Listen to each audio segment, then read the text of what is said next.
And good evening. An urgent manhunt is underway right now for the person who assassinated Charlie Kirk. The FBI releasing these images of a person of interest in the fatal shooting. Take a good look. You can see him there with dark sunglasses, a hat, and a shirt. Authorities say they're reviewing images that show a man entering campus, going through stairwells, up to the roof, firing, then fleeing into a neighborhood. They believe a single shot was fired approximately 200 yards away. Authorities were on a roof today. You see them right there near the spot where a person was seen yesterday. The FBI says it recovered a high-powered bolt-action rifle, the weapon they believe killed Kirk. The 31-year-old was a prolific conservative commentator, and his killing is sparking difficult questions about the safety of political figures now in America. We begin tonight with Morgan Chesky on the scene. Tonight, the massive manhunt. The FBI releasing these images of a person of interest in the assassination of Charlie Kirk, offering a $100,000 reward for information, revealing they've now found the weapon that was used. It is a high-powered bolt-action rifle. That rifle was recovered in a wooded area where the shooter had fled. And more potential critical evidence near the crime scene. Investigators have also collected footwear impression, a palm print, and forearm imprints for analysis. President Trump late today. I hear they're making big progress. And we're getting new information about the grim timeline.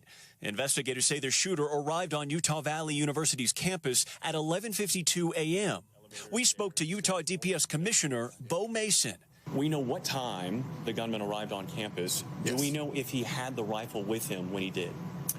We believe he did. We believe it was with him the entire time, concealed. Authorities say surveillance video captures him climbing stairwells to the top of a building, then moving across its roof to the shooting location, which was roughly 175 yards away from the stage. The roof with easy access. It is very accessible. Doors to access unlocked. Not even doors. There's open pathways with railings that you stand over. So there's somebody on the roof right there? This video appearing to catch a glimpse of a figure dressed in black up on top of that very roof. Then Kirk arrived for the event, throwing hats to a cheering crowd before taking audience questions under a tent. Around 12:20 p.m., he was answering a question about mass shootings. Do you know how many mass shooters there have been in America over the last 10 years? Counting or not counting gang violence? Great. The video too disturbing to show. 3,000 people in the crowd, then screaming and running for their lives. Security rushing Kirk out in a black SUV. While this video appears to show someone up on that roof running away. Amid the chaos of that fatal shot, authorities say the gunman then jumped off a building, making his way off this campus into a nearby neighborhood. Brandon Russin was close to the stage. All of a sudden, my heart just dropped to my stomach, and I knew after seeing the graphic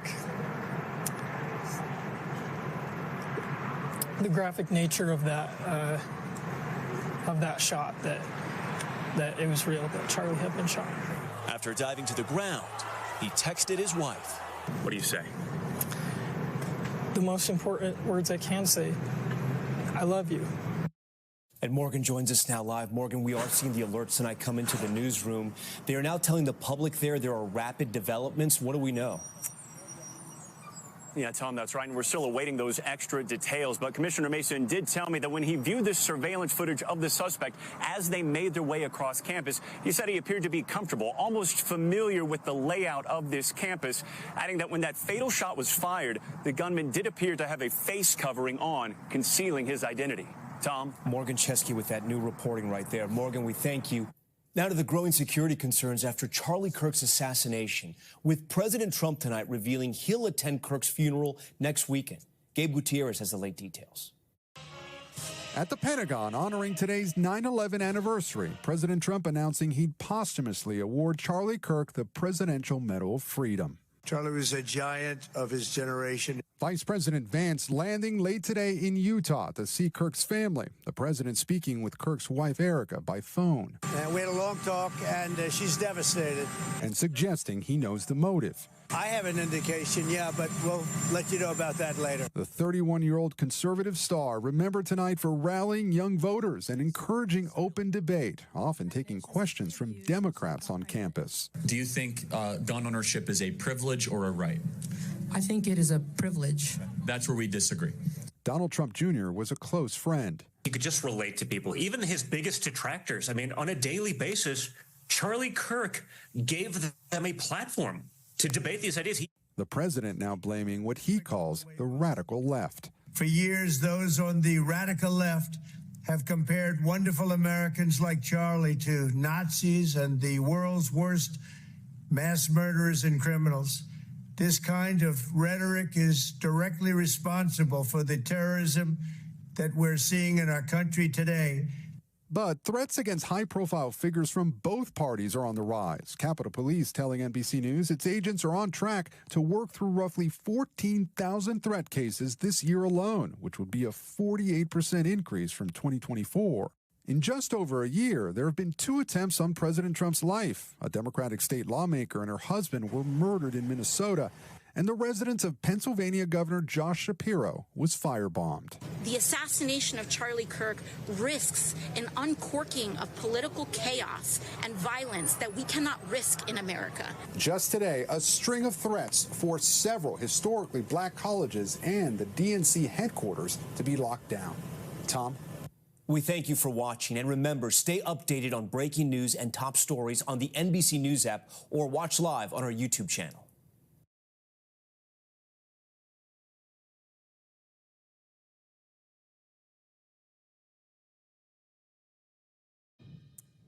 Welcome back. September 11th, 2001. Many of us remember every moment of that day. I sure do. Some of us weren't around to remember it. Nearly 3,000 people died when the World Trade Center in New York was attacked and the Twin Towers shockingly came down. Today, President Trump reflected on the 24th anniversary of that fateful day. 24 years. A constant resource for me in my life, and it is no small. News Nation, moments like this matter. Charlie Kirk murdered at a university in Utah, doing what he thought was part of the solution. President Trump first announced his death and ordered flags half-staff. FBI Director Kash Patel just announced that they have a suspect in custody. There's some question about whether or not it's a person of interest or a suspect. We're going to know who did this. We're going to know why. And I don't even know that that part really matters, and we'll talk about that. But I knew Charlie Kirk. I saw sides of him that were not his public persona. You know him as a digital big shot who helped organize young voters for President Trump and really helped get him elected, which made him a hero to some and a devil to others. But Turning Point USA made a difference. And then Charlie did something really special. He started going around the country telling students to prove him wrong. And he made debate and disagreeing without being disagreeable cool again. Black applicants to jobs are 50% less likely to get jobs if they have a black-sounding name. That's not even close to being true. That's not even close to being true. That is a literal... In fact, it's the opposite. I'm not going to argue your lived experience. I'm not going to know. See, now you have to listen to him under your rules because a black person is going to say you're wrong. I totally sympathize. That's not true. It's never the only choice to commit a crime. And we should not put up with it. And so it is an insult to other immigrants from Vietnam and Laos and Pakistan that have to wait decades in line to morally equivalate people that come in and just break in. Oh, I have an unstable country. Like half of the world's countries are unstable. You know, I can't believe this happened. I can't believe he's gone. I don't even know what to do with it. That he was murdered at one of the events that he thought was part of the solution, and I agreed with him. I didn't agree with his politics or a lot of the positions, but so what?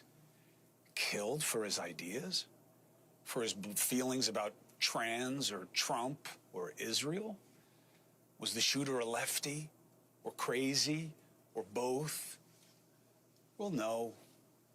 There is no advantage in this, and I know some want there to be. I know some want this to be proof of something that they think is helpful to their cause. But to me, all I see is a kid. And to me, for all Charlie achieved, personally and professionally, he was only 31 years old. He and his beautiful wife, they were just starting a family. They have 2 little babies. And that's all I think. That's all I see, is that I can't believe he's gone for this. And yet, everything in my head tells my heart, wake up. Wake up. This is who we are. This is where we are. And going to this group tonight, all the security concerns, my representatives worried about what kind of security I'm going to have and where are the threats and should we take all these threats we've been getting more seriously. The president said the right thing, did the right thing with the flag, in my opinion. Democratic lawmakers, Jews, kids, our president, everybody's getting shot at. This is what we're doing. This is how we express ourselves. I know everyone is saying the right things. We need to come together. I don't know that we're not accelerating in the opposite direction. I hear people on the right saying, avenge him, and some on the left saying, this is what you get. We're not battling over ideas anymore. We're cheap and we're ugly. We've reduced conflict to enemies and animus. I think there's a better chance that we see more of this than less of it. And God, I hope I'm wrong. Charlie and I agreed on what matters most. And I'm not talking about on the personal level. Charlie was about his faith and his family. And for a young man, I was really impressed by it. Again, I did not agree with most of his political positions, but it didn't make me see him as an enemy. He was a sweet, tall, sensitive, kind person. That is how I experienced him. And that dividing for advantage, going all in on who and what is worse, it's killing our society. And that's what brought us together. And we went on Patrick Bet-David's podcast, and that's why Patrick and I have made an alliance, is to show that you do not have to agree to get along. What matters is how you disagree. Did you see this? I mean, don't fault Charlie for campaigning and believing in Trump. I don't. I think it's very healthy for the democracy. I don't really care what Chris Cuomo's politics are. I think that it takes someone who loves truth to go to the DNC and remind the viewers that all those boxes up there are bought by corporate titans. I thought that was really good. And look, I think that I don't know Chris very well, but it seems as if Chris has a knack to actually do what journalists used to do, increasingly so. Now, did Charlie get heat after that? Yeah, we joked about it. You were off today, Charlie. You know, like it was a game. Like he didn't have his fastball. And we texted and we spoke after it. We wanted to do more. And again, Charlie was what you saw in that. And I think it was part of the solution in our politics. It doesn't matter. Look, I thought his feelings about how his faith manifests in different political policies and culture things, I can't even believe I'm saying it right now because it's like, so what? So what? That he thought whatever he did that you don't like, so what? And then I turned to what Charlie may have left us that I didn't value until now. Charlie had millions, okay? Not thousands, not tens of thousands, not hundreds of thousands, millions of young followers online, okay? Motivated. And he got them involved in something that young people rightly suspect and usually hate, politics. I hope the young people who saw Charlie as a hero or as a zero, but you knew he was relevant, he was making you think and come up with arguments to defend or defeat his propositions. Please see what's happening around you. Please see what was lost in this. This young man, the head of a young family, so much in front of him. This is not who we are. I shouldn't have my kids coming to me about this, afraid that I don't wear a bulletproof vest, afraid that what I do is dangerous. Is that what this murder means? That we have to start being careful about what we say? Judging by the responses, I don't know. The comments from leaders seem to me at best perfunctory. Vile political violence, no place. I mean, that's what you say because that's what you're supposed to say, right? That's not what you say when you're really trying to persuade something of somebody. And I'm not blaming these guys. There's too much blame to go around.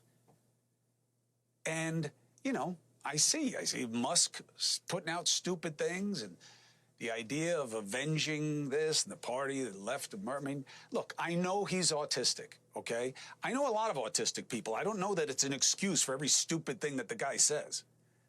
You know, I don't know what motivates this. Neither did Charlie, by the way.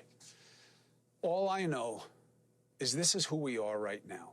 And if we want to be something different, if we want to be a different way, it's got to be with each of us. It's got to be with each of you.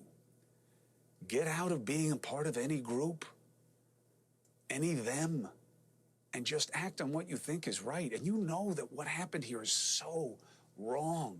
You know, we've seen killers on both sides. We've seen so much of it. I bet you can't remember the last 3. Think about that. The last 3 political murders.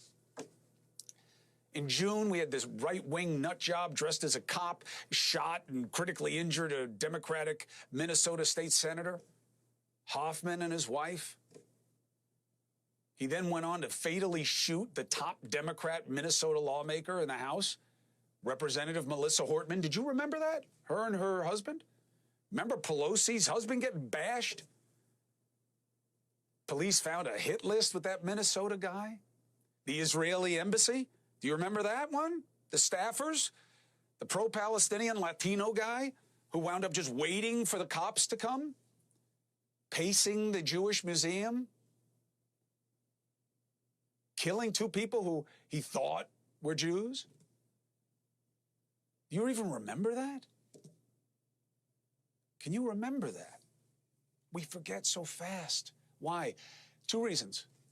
It's become very familiar, but also because we are not committed to anything better except advantage. Do you remember what happened to Governor Josh Shapiro?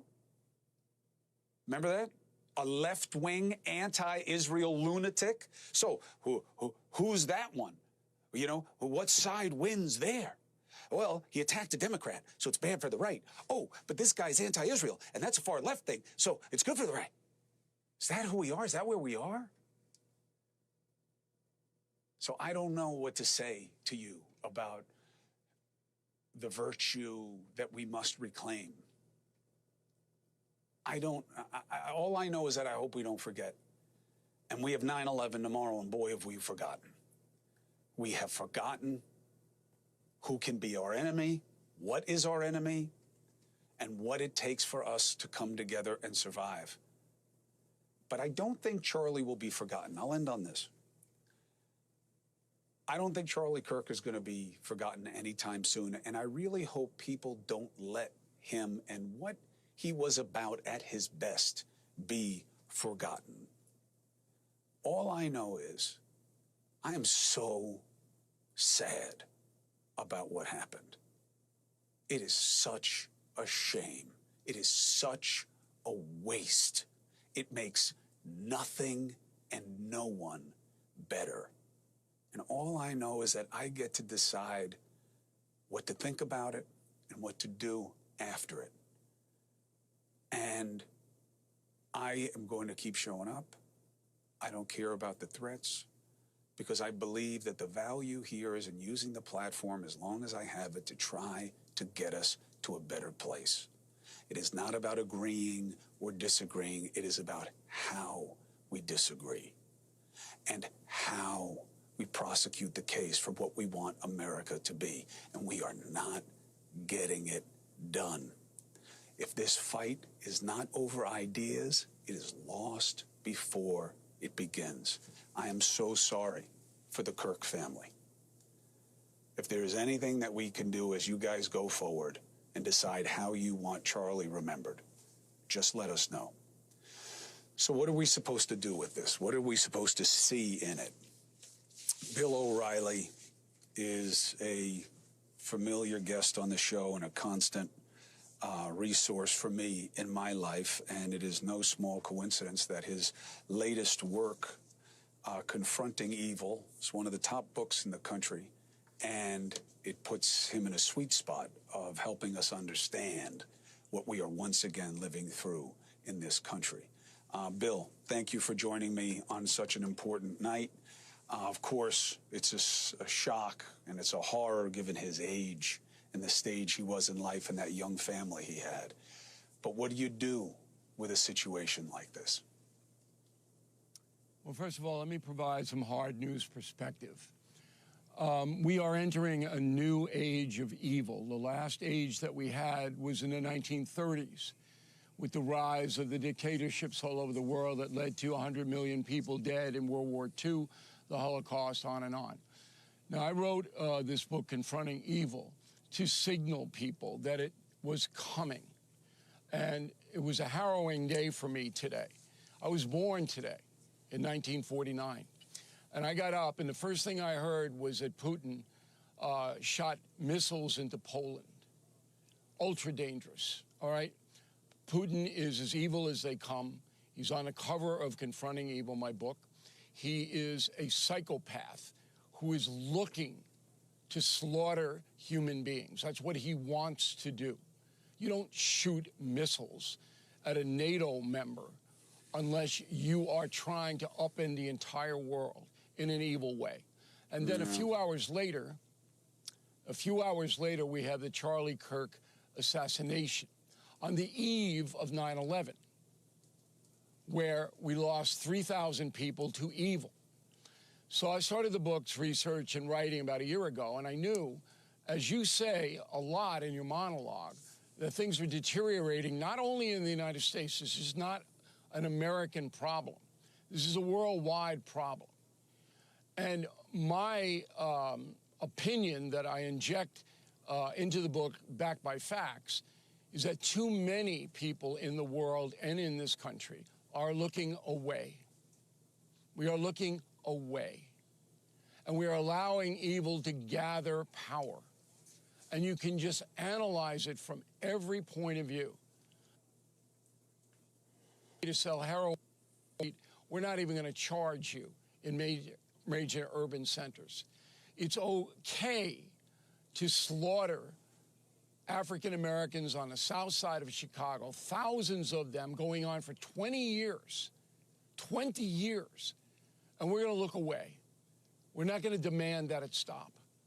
And then when there's an offer of increased protection, we're going to attack the federal government who's offering that. It is beyond belief. And what it's going to come to is a breaking point. I think we're at the breaking point with Putin. And I'm warning everybody that this thing with this man has got to be tamped down soon, or it's going to be World War III. All right, that's how bad this evil man is. And if you have to break him with the banks, whatever President Trump and NATO has to do it now. It's not going to get any better. And then you go to Charlotte on the bus, okay? And then you watch this poor woman, all right, slaughtered because a man was let out on the street by a judge who knew the man was dangerous and let him out anyway. The judge looked away, wouldn't confront the evil in front of her face. She had the power to restrain the man, to put the man in custody. She did not do it. And this happens thousands of times across this country. It didn't used to happen, but now it does. Too many Americans and people all over the world are so self-involved, so selfish, so weak, so afraid that they are allowing evil to grow at an exponential rate, a rate that is horrifying, horrifying. And that's why I wrote Confronting Evil. And I back every single word I've just said up with facts. Listen, I get it. I'm just saying that what we have to do is figure out, once you confront it, what do you do about it? What does that look like? What does it sound like? So let's take a break and come back. We'll bring in Geraldo. So I have two sages here who see the world different ways, but we all recognize the problem because it's right in front of us, most recently in the form of a murdered young man named Charlie Kirk, who did not deserve it, and it didn't make a damn thing better, but it sure makes things a lot worse. Let's keep talking. Next. Since I last spoke at the Republican convention 4 years ago, I've become a husband and father. In fact, we have 2 under 2. I think I get extra points for that.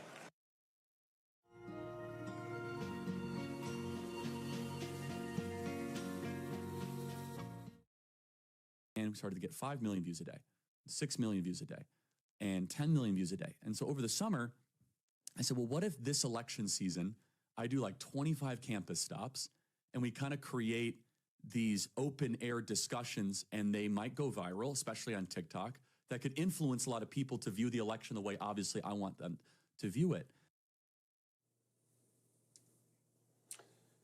Charlie Kirk's approach got him murdered on a campus in Utah today. He was doing what he loved. He was doing what he thought could make a positive difference, provoking people to have ideas, to make arguments, to debate ideas instead of insults, to have it be a battle of insights. And it got him murdered. Word came out from the FBI that they had somebody in custody. We are now told they were released. That means that whoever is responsible for murdering Charlie Kirk, 31 years of age, young wife, 2 little babies, is still on the loose. Hopefully, that will change immediately. Let's discuss what we can do with this, what we can do about this. Bill O'Reilly says it is evil and proof that evil is on the rise. Geraldo Rivera knew Charlie Kirk and obviously has been watching what we are becoming or unbecoming for a long time. Geraldo, what was your reaction today to seeing this kid get killed? It was a damn shame. It was a horrifying event. I just want to say I was just momentarily distracted because, Chris, I want you to stay safe. Don't be, so self-assured that you take unnecessary risks. I think O'Reilly's exactly right about the global situation. I think we are on the edge of the abyss. The death of this young man, it was very painful in this regard. I would see him in the green room at the Hannity show, and I kind of watched him grow up. He was very young when he started, and then I watched him and this Turning Point organization grow exponentially every year, bigger, bigger, bigger. Then when Fox and I parted ways, he took off, and I think that he was the single most important person in the re-election of President Trump, Trump 47.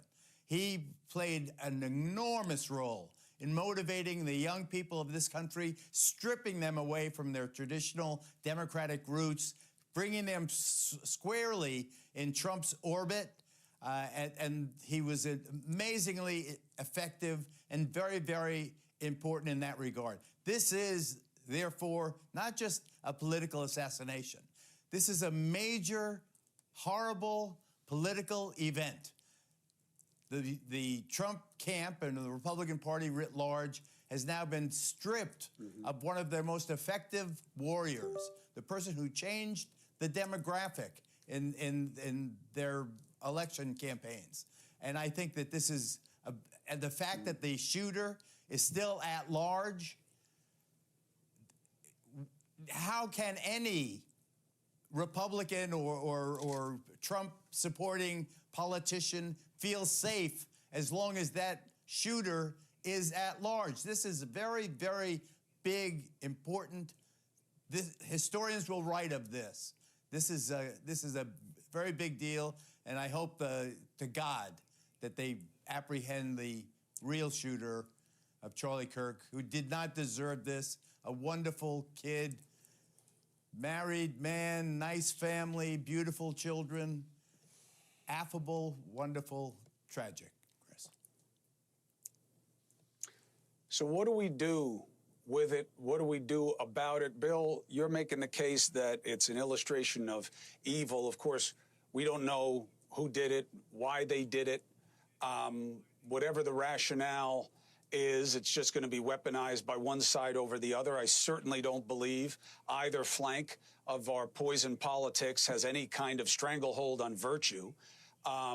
So how do we get to a better politics, or is this it? Is this the new reality and it only gets more of this?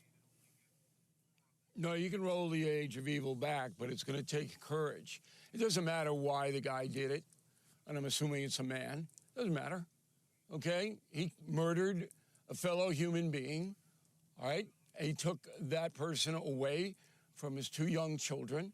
There's no excuse for it. It doesn't matter if he's mentally ill. It didn't matter if the guy on the bus in Charlotte was mentally ill.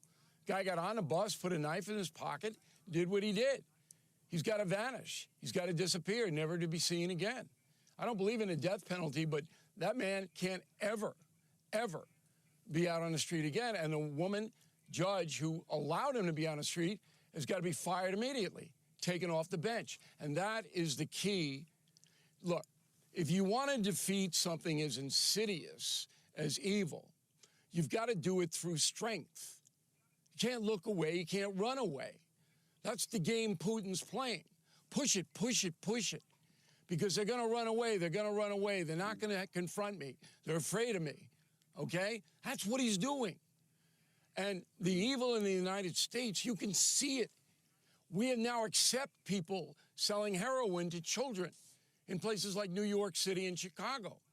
You won't even be bailed if the cops catch you selling heroin to children. You'll be out in 2 hours. So you can continue selling your heroin. That's not evil. I made a very controversial statement that I got, pushed back big time on this week, that I said, if you vote for Mandani, you may not be an evil person, but that vote is evil. Because Mandani in New York, the mayoral candidate, has said to you, I'm going to let as many criminals out on the street as I can. He said it to you. You're voting for that? You're voting for more dead bodies, more rapes, more assaults? That's on you, the voter. And Americans have got to wise up in your neighborhood, in your family. If you see evil, confront it. Don't put yourself in danger. We're not suggesting that. But there are one of the ways is people out who allow thousands of poor blacks in the south side of Chicago to be slaughtered by drug gangs. That has been allowed for 20 years. Vote them out. And this is what makes me, I am angry about this. I feel terrible for Charlie Kirk's family, all right? But I'm angry, and that's why I wrote this book, Confronting Evil. You have to confront it with strength. You can't weasel out of it anymore. And the media is a big part of this. Just about an hour ago, the president of MSNBC, one of the most vile networks ever to be broadcast in this country, chastised a man named Matthew Dowd for saying, you know, Kirk's murder could have been his fault because of his inflammatory rhetoric. Yeah, the man was not even pronounced dead yet. All right? And Dowd said that on this network, MSNBC. Now, to his credit, the president and that whole network's blowing up because Americans finally have gotten the message. This is vile hate that they're peddling. And it goes on the right, too. You got kooks on the right, too. And Americans have got to walk away from that stuff. Well, that's what takes the strength, Bill. I got to jump because I want to get Patrick Bet-David. On here. He brought me and Charlie together, and I think he's a big part of the solution about how we start talking to each other. And I want to bring in lawmakers also, guys. I appreciate your take. I'm sorry to cut you guys off, but I want to get perspective from the people who we've put in positions of leadership here. My thank you to Geraldo. My thank you to Bill. I will say this. I don't know about the strength part. Jesus was strength, but he wasn't harshness. Dr. King said the only thing that can drive out darkness is light. And I don't think it's about being vicious. I don't think it's about being tough. I think that that's a macho misappropriation of real strength. So how will we see it in our leaders? Let's take a break. Let's have what only we at News Nation, and now you'll know why we do it. Why do we work so hard to get right and left to come on to be reasonable together? Why? Because of days like today. All right, welcome back in here to Live Now from Fox. I'm Andy Mack. We just saw President Trump in the clubhouse in Yankee Stadium to greet some of the players on this September 11th as he is there for some of those ceremonies, those remembrances. He obviously in attendance in Washington, D.C. earlier on today.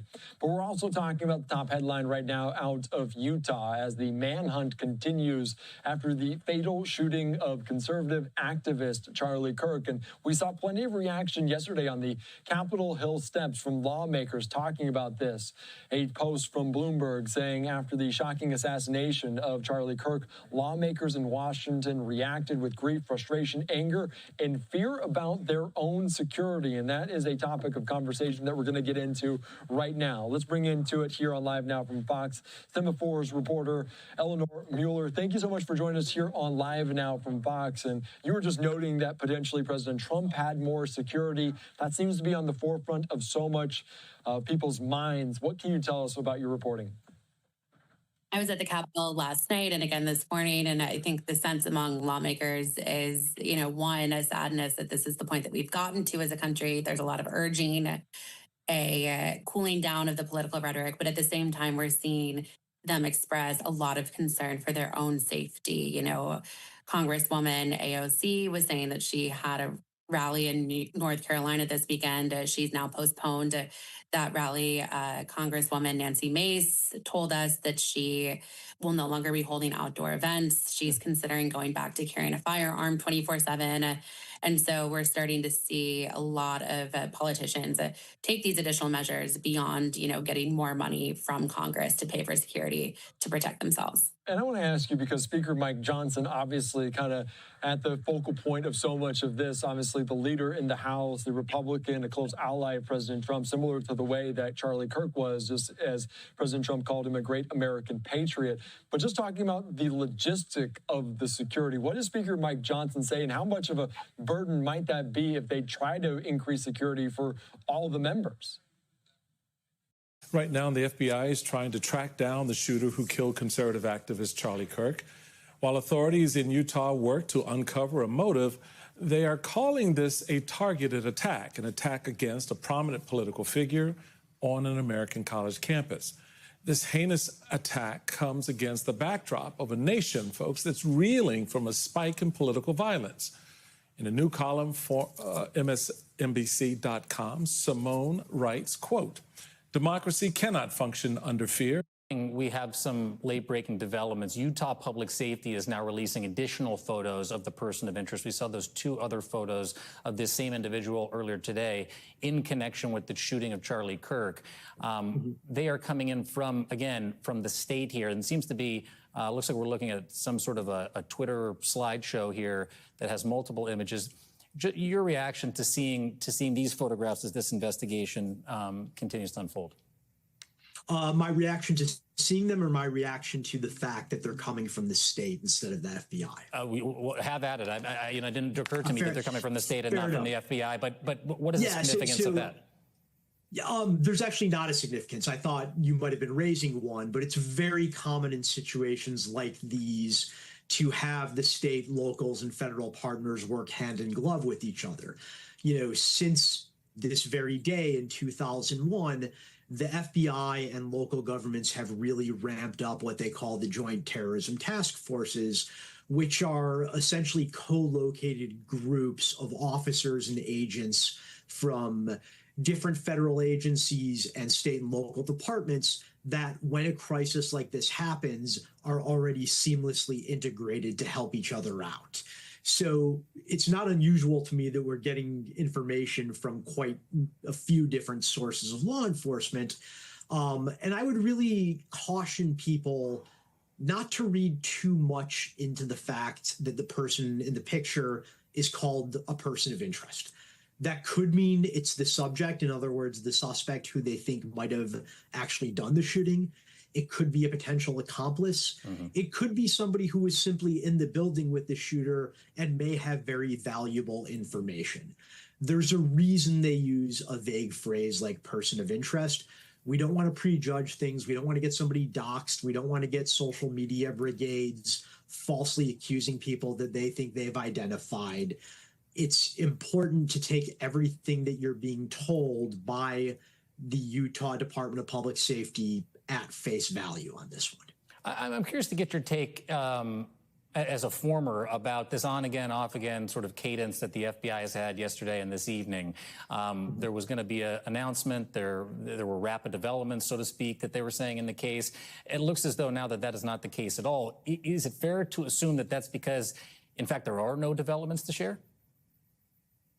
Yeah, that's entirely possible. The very nature of a criminal investigation, particularly a very high priority one like this, where the White House is watching with an acute eye, is such that any lead you get, however attenuated it may be, however unlikely that it'll pan out, you still have to run it down with alacrity and purpose. And so they may have gotten a lot of tips, and they thought that some of them may shed light on the situation that they could share with the public, but apparently that has not happened. I would just add, as a sort of editorial matter, that is very much why the FBI before Patel did not regularly tweet about investigations or make promises about when the next press conference would be. They let the live tweeting of investigations is a novel idea, is what you're saying. Yes. I don't think it's novel given the character of Kash Patel and Dan Bongino. Yeah. It is very novel within the larger context of DOJ and FBI history and culture. Can you just quickly walk us through how, from here, an investigation like this will continue to unfold? The Bureau says that it's got a weapon. They say they have a footprint. They have a palm print. They have these images, unreleased, at least earlier today they were saying, images of the suspect or person of interest as well. Where did they go from here? So there's going to be things going on at a couple different levels in a couple different locations. The physical evidence that they've mentioned, the actual carbine that they believe was used in the assassination, the palm prints, the foot impressions, those things are going to be analyzed in depth and very quickly at the FBI lab, which is located in Quantico, Virginia, on the grounds of the FBI Academy. And they're going to do a full forensic scrub. They're going to run it against every database the FBI has access to and all of the FBI's internal holdings and see if there's something, a fragment of cloth, a sliver of hair, a piece of DNA that they can use to identify who had that weapon at some point in time. Simultaneously, there's going to be individuals swearing out search warrants of various kind. They're going to be looking at buildings where the suspect or subject may have hid or trafficked through. They're probably going to be getting court orders and using electronic devices that don't require court orders to get an idea of what cell phones were in the vicinity at the time of the incident, and then start trying to sort of cull from that whole pool who is a normal student and who was there at the time but is sort of anomalous for that general area. And then there's going to be the stuff that you just see in movies, which we consider like the shoe leather work of investigations, interviewing everybody who was on site, seeing if anybody in the neighborhood saw anything suspicious, going door to door and asking about anomalous activities that neighbors and bystanders may have witnessed over the past few days. And then lastly, you're also going to have tactical teams like the hostage rescue team or the area SWAT teams engaged in a very wide-ranging manhunt to try and actually track this individual down. All that's going to be happening simultaneously. And I will say, for as much as I criticize FBI's current leadership, the organization itself in situations like these really knows how to surge resources in a seamless way that gets results. Just invaluable to have you here tonight. Former Assistant Special Agent in Charge at the FBI, Michael Feinberg. Thank you very much.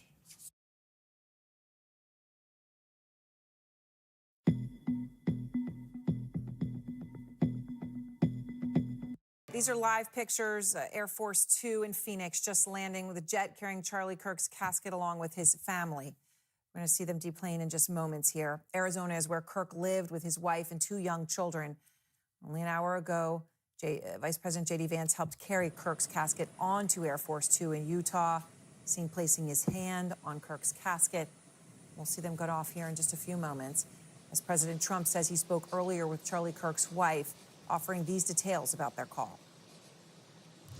I spoke to Erica, his wife, and we had a long talk, and she's devastated. She is absolutely devastated, as you can imagine. And tonight we are learning more about Erica Kirk, who we'll see in just a moment, founder of a faith-based clothing line, a podcast host, a former model. Sunland Sarvati is out front. The beautiful, legendary Erica. I love you so much. I love you. For 36-year-old Erica Kirk, I literally won the jackpot with my husband. Vice versa. Her marriage to 31-year-old Charlie Kirk became the center of her life, with much of it playing out in public. I love you. I love you too. Second only, she says, to her first priority, her faith. Now more than ever, your faith has to be so on fire. The two have been married for 4 years, getting engaged 2 years after their first meeting. Do you think that I had an issue understanding where Charlie stood when he looked at me across Bill's Burgers table and said, I'm not going to hire you, I'm going to date you? They went on to have 2 kids, a 1-year-old boy and a 3-year-old girl. Motherhood it's not a pause, it's a launch pad. She's committed herself to homeschooling their kids while supporting him. I love submitting to Charlie because he's a phenomenal leader, and the way that he loves me, melts me to want to be able to help. How can I help you? By his side as he traveled the country, but also speaking out herself. I want you guys to be able to just live such an abundant, joy-filled life that you know how to battle in the trenches of this world and the foxholes of this culture. Not just espousing his political beliefs. My husband, Charlie Kirk, is a force. But complementing his with what she says are her more conservative values. I am a moderate compared to Erica.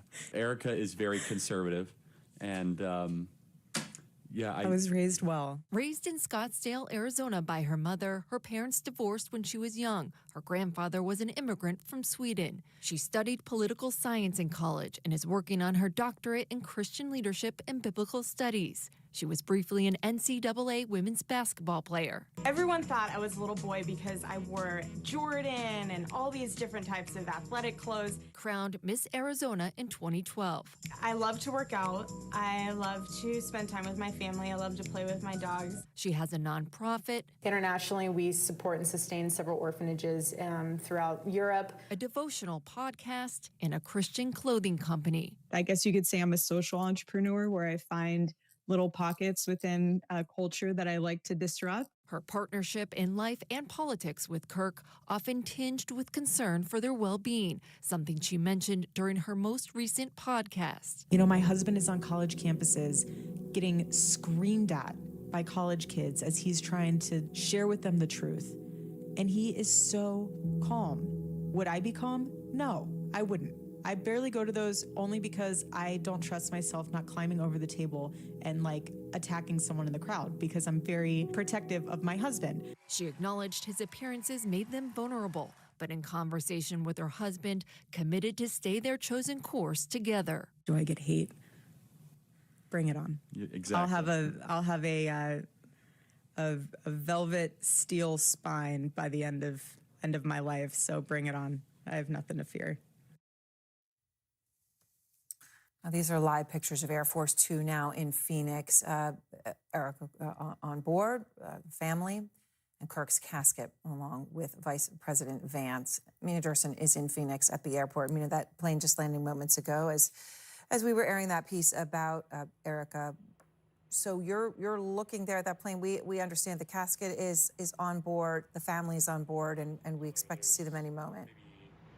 Maybe 30 or 40 supporters. Yes. With signs. We are seeing, people coming off of the plane. We did see Vice President Vance helping to load that casket back in Utah. So they were on the plane for the past hour or so, and now we're seeing, he was expected to accompany the Kirk family here to Phoenix, where they live, and then the Vice President is expected to not stay. He's expected to get back on this plane and take off, while the family is expected to take Charlie Kirk's remains to a private location. So we are just, able to see some people exiting the plane as we speak. We expect to see them coming off, and as we know, Vice President Vance put his hand on the casket as they loaded that casket onto Air Force Two, really just not long ago, only about a half an hour ago, for this very short flight to bring Charlie Kirk's remains home. Kristen Holmes is with us. Kristen, J.D. Vance going here to Utah, to Phoenix, instead of New York on 9/11, doing that for Charlie Kirk, not just in his role as vice president, but they were extremely close as friends, right? They had an incredibly close personal relationship. It was friendly, but also J.D. Vance essentially credited all of his success politically to Charlie Kirk. A couple of things to keep in mind here. One, Vance was really someone who wasn't on anyone's radar, particularly in Trump world. He was someone who was reviled. He had spoken out against Donald Trump repeatedly, and it was Charlie Kirk who introduced him to Don Jr., Donald Trump's son. In addition to that, Kirk convinced Donald Trump Jr., or Don Jr., that Vance had changed his ways, his mind, that he really did believe in Donald Trump and the MAGA movement. And it wasn't an easy thing to do. Everyone had seen those clips of Vance. In addition to that, I mean, what we know is that it was Don Jr. who pushed Donald Trump over the line when he was picking his vice presidential pick, and that's why he chose J.D. Vance. So all of these things in a succession. Even before that, Charlie Kirk and J.D. Vance tangentially knew each other. They had spoken. And when Vance wanted to run for Senate in Ohio, he went to Charlie Kirk to ask him for advice, to ask him if he thought he could help him, or if he thought he could even win in Ohio. At that point, internal polling, I believe, showed him, barely crossing over into single digits. And it was Kirk who introduced him around, who encouraged him. And that story, just so you know, is one that we've heard repeatedly from so many people in Trump's orbit. Even last night, we saw the press secretary who, before she was doing this, she did run for Congress at 23 years old in New Hampshire, and she said one of her biggest advocates was Charlie Kirk. He was always pushing youth forward. But when it comes to J.D. Vance and Charlie Kirk, it wasn't just them that were friends. Their families were friends. They had spent an enormous amount of time together. And in some ways, they had very similar roles within the Trump administration. Of course, J.D. Vance is the vice president, and that is a huge position. Charlie Kirk was not in the administration. However, both of them often have served as a mediator when there are tense relationships between various cabinet members. I'll remind you, of course, of Pam Bondi and Kash Patel over the Epstein files. We have some late-breaking developments. Utah Public Safety is now releasing additional photos of the person of interest. We saw those two. Right now, the FBI is trying to... All right, welcome back in here to Live Now from Fox. I'm Andy Mack. We just saw President Trump in the clubhouse in Yankee Stadium. A constant resource for me in my life, and it is no small coincidence that his latest work, Confronting Evil, is one of the top books in the country. Welcome back. September 11th, 2001. Many of us remember every moment of that day. I sure do. And good evening. An urgent manhunt is underway right now for the person who assassinated Charlie Kirk. And if you are just joining us, we heard from Lindsay Regis, who is there right now, and she said about 200 to 300 people have showed up, and they're on the left there. And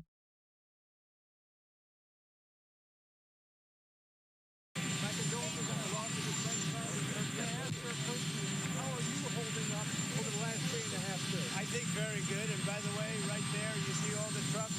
They've just started construction of the new ballroom for the White House, which is something they've been trying to get, as you know, for about 150 years.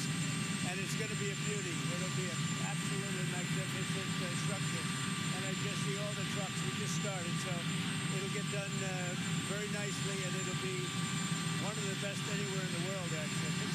thank you so much. Those were the remarks there from President Trump just earlier today. We are getting very close now, folks, to the in-demand news conference that will be coming up shortly. They're doing their final mic checks for the FBI update on the hunt for Charlie Kirk's killer. I want to continue to bring you the latest, though, from Utah. Let's go out right now. We find Fox News' Kaylee Schuyler with the latest here in this investigation. Committing a homicide. Hi, Mike. Well, it was just over an hour ago when FBI Director Kash Patel rolled onto campus here and pulled straight into the crime scene. And it was shortly after when we found out that the FBI and state was going to be having this joint news conference here in just about 2 minutes. We know earlier today that officials canceled their afternoon press conference because they said that the investigation was rapidly changing and they were waiting for Patel to get here so they could have this joint news conference. But right now, what we do know is that the person who shot and killed Charlie Kirk is still on the run, but authorities have released new photos of a person of interest. Investigators out early Thursday morning combing through the rooftop where they say a sniper fired the shot that killed the conservative activist. Now they're asking for the public's help to find this man, a person of interest dressed in dark clothing, a hat, and sunglasses. And they say they recovered a high-powered bolt-action rifle they think was used by the shooter located in the woods near the college campus. FBI laboratory will be analyzing this weapon. Authorities reportedly found messages on the weapon and ammunition, though their meaning remains unclear. We find ourselves today hunting a murderer who chose to violate our rights, the rights of an individual within this country.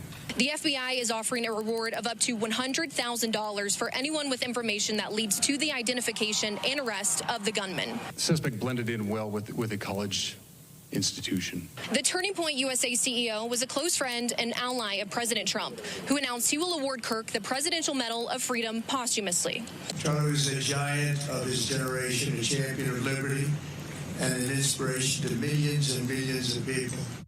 To get the shot off from up there, how do you know? How would I know? This afternoon, Vice President Vance met with Kirk's family and friends here in Utah, and now Kirk's casket is back home in Phoenix. Mike. Haley, just still shock for so many there, especially in Utah, just given everything that has happened yesterday. And yeah, we will be definitely keeping an eye here on this news conference slated to happen in moments. Kaylee, we appreciate it here on Live Now. Thank you. All right, everyone. So we are definitely going to be keeping an eye on this in-demand news conference. It is getting close. I'm just going to stay on this shot for you so we don't miss anything soon. We will be getting the update from FBI Director Kash Patel and others on the manhunt that does continue for Charlie Kirk's killer.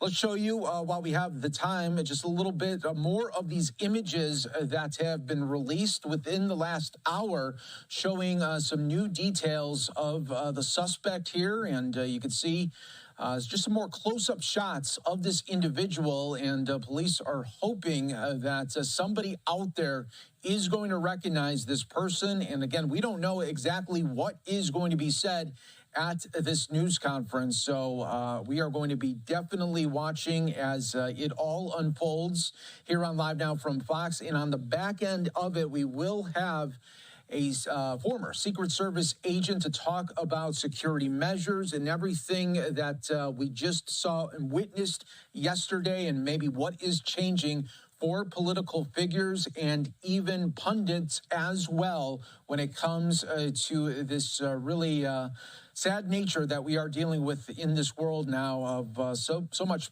political really out there of just misgivings and sometimes hate so much of speech, where now it has turned into violence and now murder of Charlie Kirk here. And again, more officials now coming, it looks like, and soon we will be getting the FBI as well as the DPS of Utah, the Department of Public Safety, and other officials. I got this other shot that we just saw more of the officials coming by right now. And again, they are getting ready and everything slated away for this update that will be happening in just a little bit.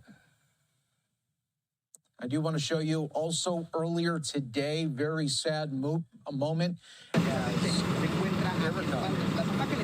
And the second lady, as well as Vice President J.D. Vance, coming out of the Air Force 2 in Arizona. And the casket now back in Arizona. This is a live look right here at the church in Phoenix that was just took the casket in, and we saw that play out about 30 minutes ago. Again, we are going to be keeping an eye, though, out in Utah for the latest of this major update to come.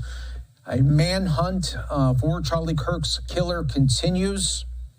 Remember, just yesterday, we were dealing with a situation where they had somebody, a person of interest, and then they had to let that person go because they interrogated that person, found out that they were not responsible for the killing of Charlie Kirk. And now we are back into a square one moment, but maybe some things have changed. You know, it was interesting. Earlier today, they put out that there was going to be a news conference at 12:45 p.m. local time.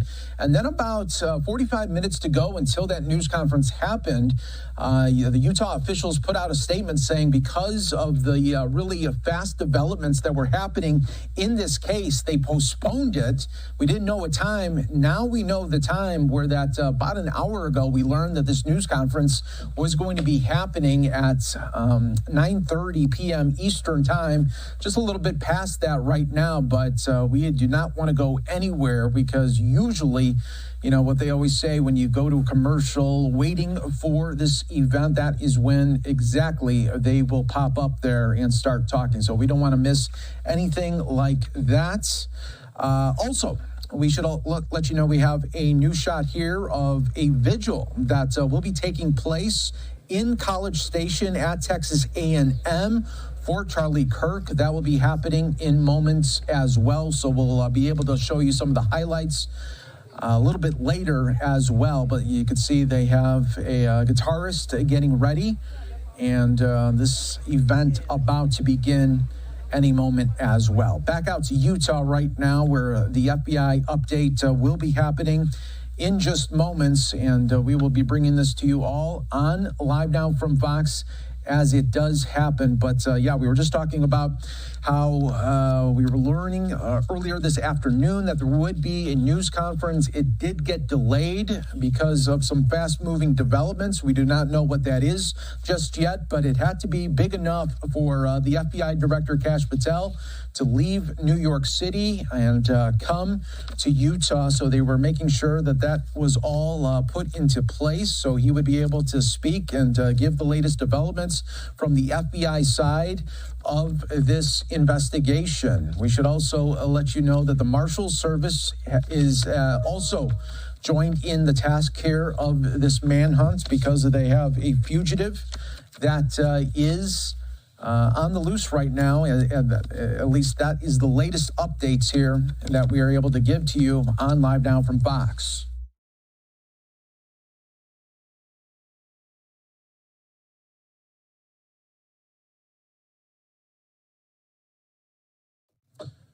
You are watching Live Now from Fox, everyone. We appreciate all our viewers continuing to join us here as we are awaiting this major update from the FBI and other key resources in the state. Again, very fluid information that continue to come into the afternoon. And now that we are in the evening, we are going to be continuing to wait for it on Live Now from Fox.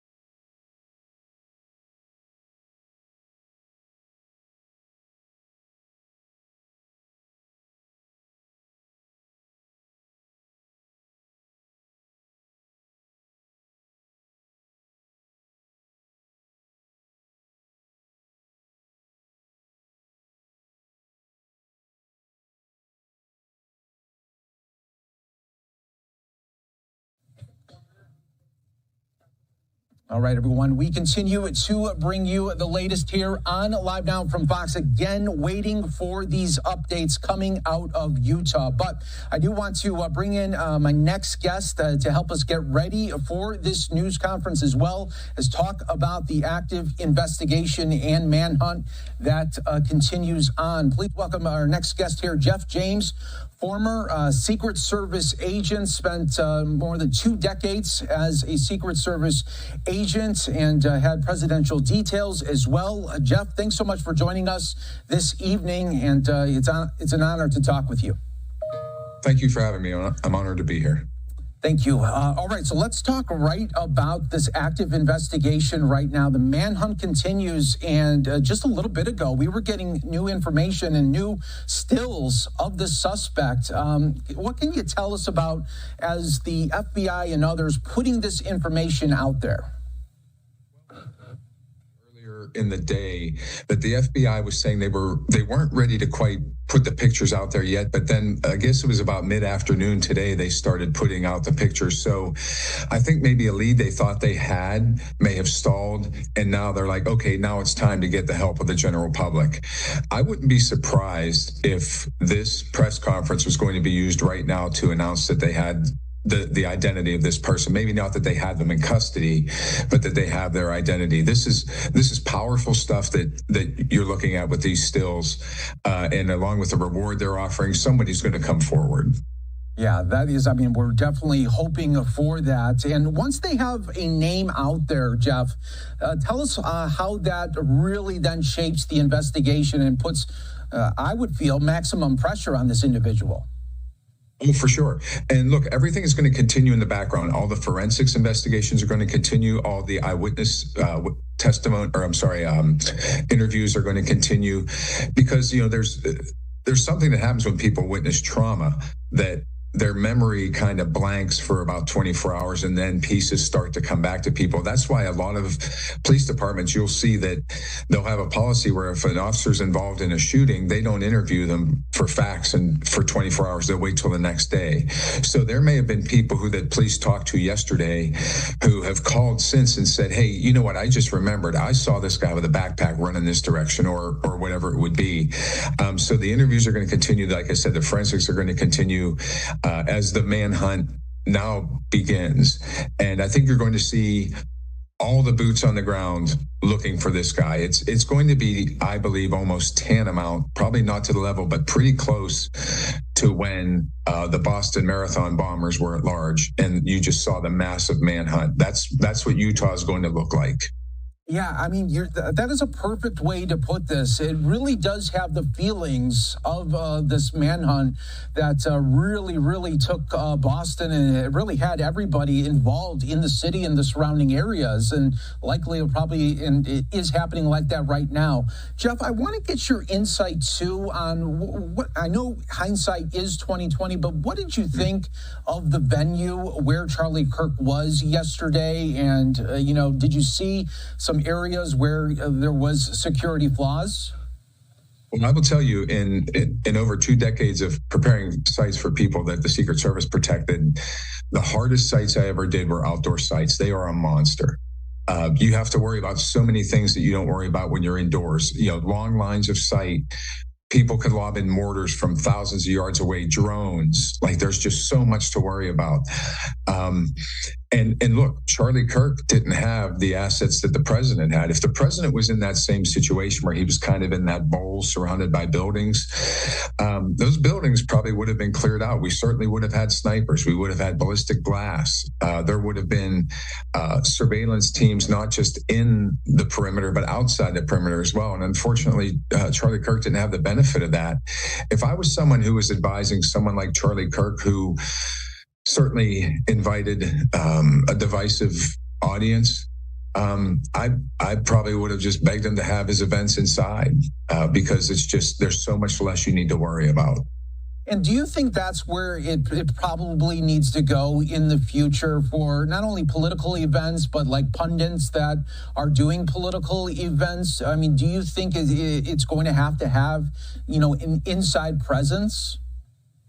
I don't know if it will, but I think it should. If you look at the two assassination attempts last year on President Trump, what happened to Charlie yesterday, the assassination of Prime Minister Abe in Japan, these were all outdoor events. And it really takes on a huge level of risk not having the cover of a building and the security of walls around you. Yeah, that's so true. And going back here, Jeff, to this upcoming news conference, so we're hoping to learn a lot more details. But, just give us some insight about as soon as the shooting happened, just how fast resources were deployed. And, they're probably looking at every ring camera that they can in that neighborhood to try to get even more images of this guy. Absolutely. So the first place they probably went was to look for that kind of asset was to the university, to their camera system, and saw what they could find there. I know there were people on the ground who were detained, so I think you saw that happen very quickly. But the resource of video, it's a little bit tough because you can't, unless somebody's watching it live, you have to take the time to review it. But the evidence that the video seizes it doesn't lie. It's incontrovertible. And then once they found a direction of travel and they knew this person had, where they found the weapon in the woods. All right, these are the two neighborhoods nearby. We're going to scour these neighborhoods. And again, just like we're seeing, went to citizens and said, hey, if you have some kind of video doorbell or alarm system, we'd love to take a look at it. And by that point, the good part is they know exactly who and what they're looking for, so they're going to be easy to spot. And in a residential setting like we're seeing, that probably doesn't have a lot of foot traffic, that probably made it easier. But yeah, they were approaching private citizens, businesses, even probably, I don't know what happened there in Utah. I'm not there, but I wouldn't be surprised if they put out something that said, hey, if you have a dash cam and you were driving through this area, please let us know. Yeah, that's some good insight there as well. And I just want to go back to this video that we were just showcasing to our viewers there, Jeff, from TMZ getting this. And, they showed the before and after of the shooting. And before you see the suspect here, a person of interest, and he has that walk because no doubt he's carrying that weapon. Well, that could be it. Or I know he jumped down from a roof, so he may have injured himself, possibly, because we know he stashed the weapon in the woods when he left. So I think this may just be the limp from an injury in his haste to get down off the roof. Yeah, just so many different moving parts definitely here in this investigation. But you're dealing with now a public, especially really across the country, that is grieving the loss there of Charlie Kirk, and especially the ones that witnessed that. And we all saw what happened there. It's been on social media, just very devastating. And to think that, this person did it with one shot. Talk a little bit about maybe the accuracy and sharpshooter skills of this person. Yeah, so there had to be some kind of, I don't know if there was any kind of formal training. We'll certainly know that when this person's apprehended. Or they probably, if they know who it is, they probably know that already. But there was some level of practice. I've heard the quotes everywhere from a 360 to a 400-foot shot. I've heard all the way up to 200 yards. With weapon systems that are available now and sighting systems, it's not super difficult. I could train you to do that probably in a day, but it would also take some practice. It's a perishable skill that you're going to lose. So it's going to take some practice. And then you add in the fact that this person's, hopefully we're going to find out they've never killed anyone before. They've probably never taken a shot at a real person before, so their heartbeat was probably going about 140 beats a minute. They were probably sweating and breathing heavy. So, a shot from that distance takes a reasonable amount of skill. Not impossible to teach a layperson to do it or train a layperson to do it, but it would take some time and some practice for sure. And Jeff, as this manhunt does continue, do you think the suspect is surprised even that they were able to get away and this manhunt is continuing? Or do you think, this person probably thought, hey, I could shoot him and get away with it maybe? Well, they may have been surprised because what we see in a lot of incidents like this is they don't have an egress plan. We see that in school shootings and workplace shootings where the person knows they're going to kill themselves at the end of the deed. So there may have been the intention by this person to, have a firefight. Firefight with police and die that way. But maybe even surprise themselves a little bit that they were able to get away. It seemed like he had the intention to go, but there may have been in the back of his mind the idea that I'm going to go down fighting. And we'll find that out too when he's apprehended and we find out what was in his bag. If he had additional weapons, that'll indicate that. And does after this happened to Charlie, does anything change for President Trump's detail, for Vice President J.D. Vance? Well, I know I had a couple sources tell me that for the president's events today that commemorated September 11th, that they did add some assets. A little bit not at liberty to say specifically Sure. what, but some assets were added. But what you do need to worry about is if you had a person who was planning an attack on the president, even in the back of their mind, and now they see this yesterday, and that kind of flips a switch for them where they say, all right, that's my sign. It's time to attack. You have to be prepared for that. And the Secret Service certainly was. Yeah, no doubt about that. And we even saw President Trump at Yankee Stadium today as he was able to move from D.C. to New York City and even met with some of the Yankees players before the game. Yeah, and look, things sad time for America, but things still need to go on. And New York and the other visits today that the president made, they were things he had to do to commemorate September 11th, 2001. So it's good that he was undeterred in doing that. Yeah, no doubt about that here. And for all our viewers continuing to watch with us on Live Now from Fox, we are continuing to wait for an update from the FBI director and other officials. This is Jeff James, my guest, joining us, giving us some great insight, a former Secret Service agent spending more than 20 years with the service. Thank you for all that you did to keep your protectees safe and kept America safe as well. What surprised you the most, Jeff, from yesterday's event? Obviously, the death, very, very sad for the family there of Charlie. But was there anything that really stuck out as far as his personnel, his security detail that he had? It really didn't, just because we know that prominent people like Charlie don't have the assets to secure a site the way we would secure it for the president. For even that small venue that fit 3,000 people yesterday, you're looking easily at six figures to bring in every asset that the president would get. That's from drivers who can do tactical driving to the people who are right around him to counter snipers to ballistic glass. It's a huge, not just a huge lift, but also a huge bill that comes with that. So, wasn't really surprised. And I see they're stepping to the mic, so I'll let you go ahead and take it away. We are going to bring everyone to this. Thank you, Jeff. We are going to listen in right now on Live Now from Fox.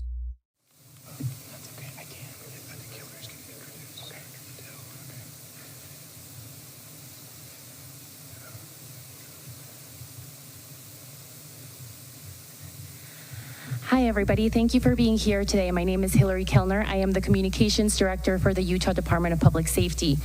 This evening, we have FBI Director Patel, FBI Deputy Director Dan Bongino, Special Agent in Charge Robert Bowles, Governor Spencer Cox, Lieutenant Governor Deidre Henderson, and Commissioner Anderson, as well as